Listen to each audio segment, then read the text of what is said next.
associé pour ce spectacle deux auteurs, Sacha Guitry et Georges Courtelier. Alors, ils avaient l'opportunité, ils se plaisaient, à observer leurs contemporains, ils ont marqué leur époque, par leur esprit et justement cette faculté qu'ils avaient de regarder leurs contemporains avec des fois beaucoup d'humour mais sans complaisance. N'écoutez pas, mesdames. C'est aux hommes que je m'adresse, bien entendu. À la plupart des hommes. À ceux de mon espèce, tenez. C'est-à-dire à tous ceux qui adorent les femmes. Les autres peuvent bien se marier s'ils le veulent et comme ils le désirent, ils ne risquent pas grand-chose, ceux-là. Et non pas vous au chapitre, d'ailleurs. Car il faut adorer les femmes pour pouvoir en parler. Parce que parler des femmes, c'est en dire du mal. Et c'est en dire du mal pour la bonne raison que quand on dit du bien de quelqu'un ou de quelque chose, on en a tout de suite fini. Donc, dire du mal des femmes, c'est vouloir en parler longuement pour bien montrer l'importance qu'elles ont et la place considérable qu'elles tiennent dans notre existence. Oui, je m'adresse à tous ceux qui, comme moi, ne peuvent pas se passer d'elles.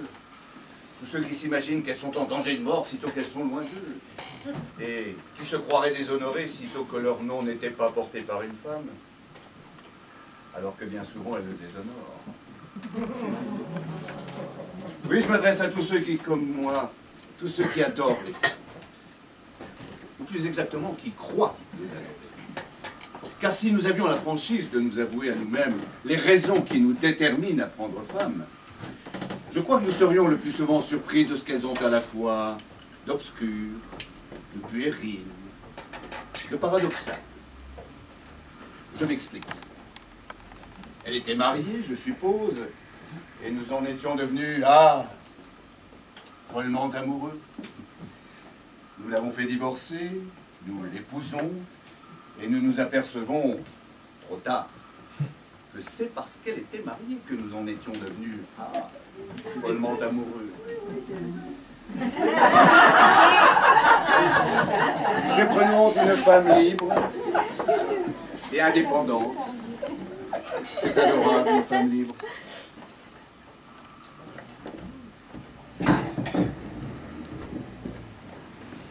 Ça veut dire exactement 112 plus 20 de belote et 10 de d'air.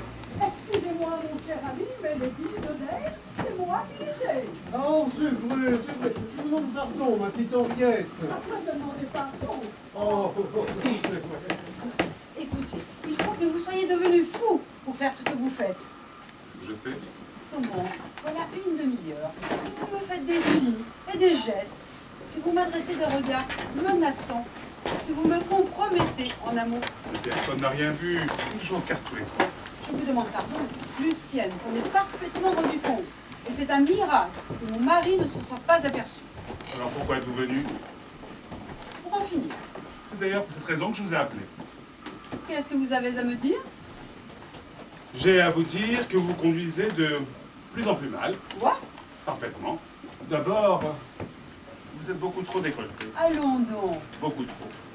À table, mon voisin n'était pas de cet avis. C'est bien ce que je voulais dire, c'est une honte. C'est bien simple, vous ne vous rendez même plus compte de votre indécence. Et en outre, vous avez des regards langoureux que rien ne justifie, et des éclats de rire qui sont inexplicables. Mais je vous défends de me parler sur ce ton. Je ne vous reconnais pas le droit de juger ma conduite. Vous n'êtes pas mon amant. Je le regrette assez. Eh bien, moi pas. Si je le regrette, c'est que j'en ai tous les ennuis sans en avoir les agréments. Enfin, heureusement, ça va finir. Je l'espère. Et dans pas bien longtemps. Ne venez pas me dire qu'un homme qui donne tous ses œufs à la même poule... Jolie plaisanterie. Je revendique le droit de badiner même dans la colère. Vous en aurez encore 12 demain matin. Non, je ne vous les reproche pas, mais ne venez pas me dire aujourd'hui que vous avez repoussé mes hommages alors que précisément, vous les avez encouragés. Oh, mais comme vous êtes hypocrite! Mais chaque fois que nous serrons la main, pourquoi votre main reste-t-elle longtemps dans la mienne? Mais comment voulez-vous que je la retire? Vous la serrez de toutes vos forces. Et quand nous sommes à table à côté l'un de l'autre, ça nous est arrivé au moins 10 fois depuis 3 mois. Pourquoi laissez-vous votre pied contre le mien? Parce que je ne peux pas faire autrement. J'ai beau mettre mes 2 pieds sous ma chaise, vous venez chercher celui que vous voulez avec le bout de votre pied à vous. Vous retirez même pour ça votre escarpin. Pour ne pas vous faire de mal. Et pour mieux m'attraper la cheville. Je le pied prenant, j'en profite. Alors, qu'est-ce que vous voulez que je fasse, moi? On ne peut tout de même pas se donner des coups de pied sous la table pendant tout le repas. Pour en finir, Généralement, je gifle. vous giflez. Et puis très fort. Ah bah j'aimerais voir ça. Eh bien, soyez heureuse. Exemple. Alors bon, qu'est-ce qu'il y a eu encore? Comment encore? Ne te trace pas, mon petit. Je dis encore parce que j'ai déjà eu un ennui tantôt à mon bureau. Ça fait le 2e de la journée. Alors, qu'est-ce qu'il y a eu? Ben, Eh oui, je m'en doute bien. Raval t'a manqué de respect. exactement. Et pourquoi lui avez-vous manqué de respect? Ben... Eh oui, bien sûr, c'est toujours pour les mêmes raisons. C'est ça qui est assommant avec les jolies femmes. Et cependant, on ne peut pas épouser des laidrons uniquement pour avoir la paix. Alors, ça a été grave? Pas très. Enfin, il y a quand même eu quelque chose. Un petit quelque chose, c'est certain. Mais c'est dommage parce que, voyez-vous... Mais qu'est-ce que tu veux que je fasse, moi, maintenant? Je ne peux pas le gifler à mon tour. Enfin, on ne doit pas se mettre à taper tous les deux sur cet homme-là. Allez, dépêchez-vous. Il y a des simulacres, madame, et je vais faire un simulacre qui va me rendre mon... Sur celle-ci, maintenant, je préfère. Oui, oui. Oh, voilà, c'est bien fort, ça. Non, c'est parfait. Elle a fait plus de bruit que de mal. Oh, bah, si tu es contente, c'est déjà énorme. Bon, bah, non, mais il ne faut pas que vous restiez comme 2 chiens de faïence, là, à vous regarder du coin de l'œil. Allons, dites-vous un petit mot aimable, et qu'il ne soit plus jamais question de tout cela. À demain, 5 heures, chez vous. Je t'aime. Ça y est? Ça y est. Vous êtes satisfaits tous les deux? Oui, ça va. Bon, ben c'est très bien. Eh bien, écoutez, allons faire une belote tous les 3. Seulement vous, je vous préviens, hein. Si vous me refaites encore du pied, je vous fous une paire de chiffres.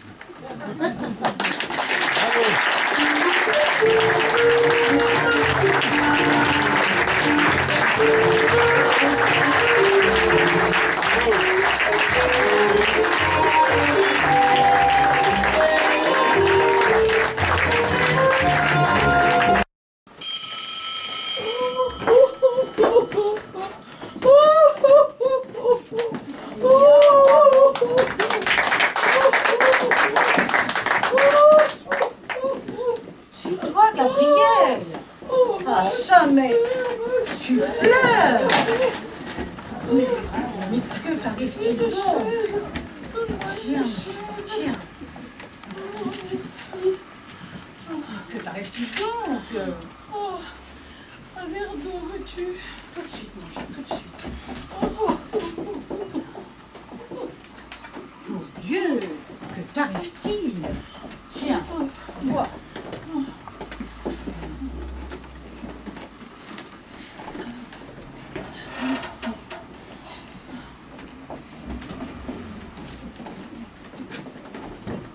Aide-moi à dégrafer le bois.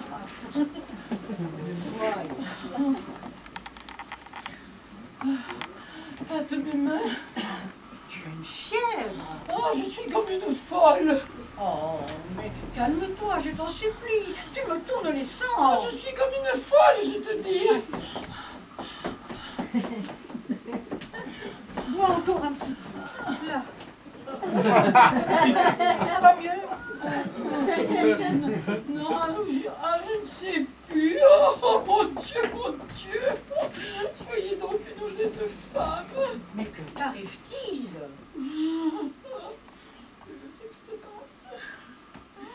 Il se passe que mon mari me trompe. Non! Que me dis-tu là? La vérité, Non? Fernand, Qui aurait pu penser de lui? où crois-tu? Après 9 ans de mariage, en pleine lune de miel.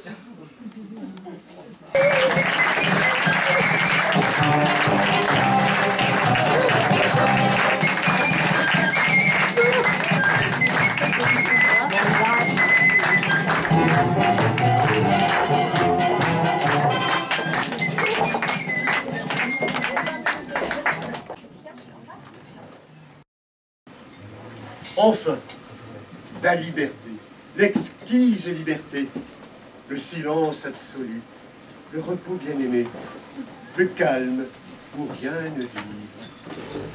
En vérité, je n'ai vraiment l'impression que je suis libre que lorsque je suis enfermé. Ah, que c'est bon de s'enfermer. Et d'ailleurs, s'enfermer n'est pas du tout le terme. Lorsque je fais tourner la clé, ce n'est pas moi qui suis bouclé. Ce sont les autres que j'enferme. Certes, il me semble qu'en faisant ça, je les enferme tous ensemble. Il faut pouvoir s'évader à sa guise. On a besoin d'avoir son coin, un endroit clos où jamais l'âme ne se déguise. Le petit coin, tout près, très près, et dans lequel on est très loin.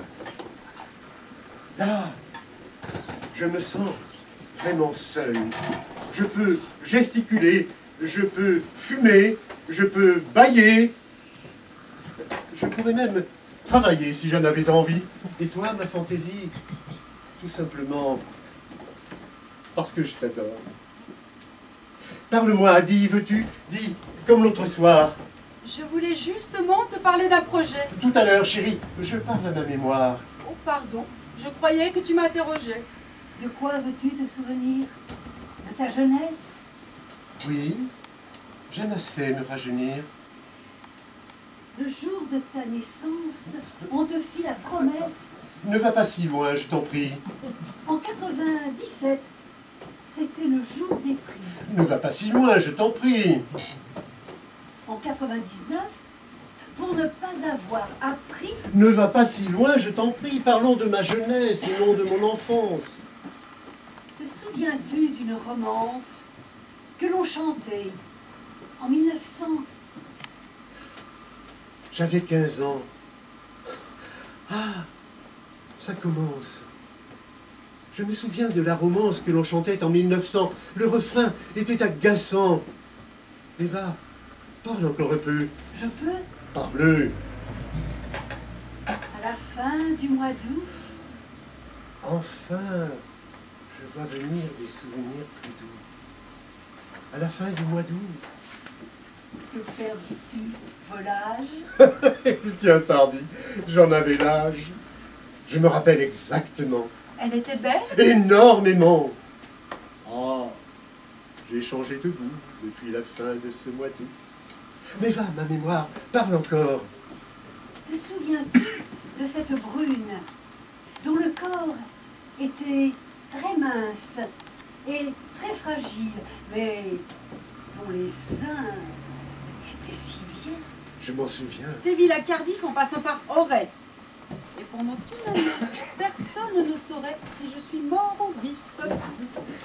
C'est bien tentant.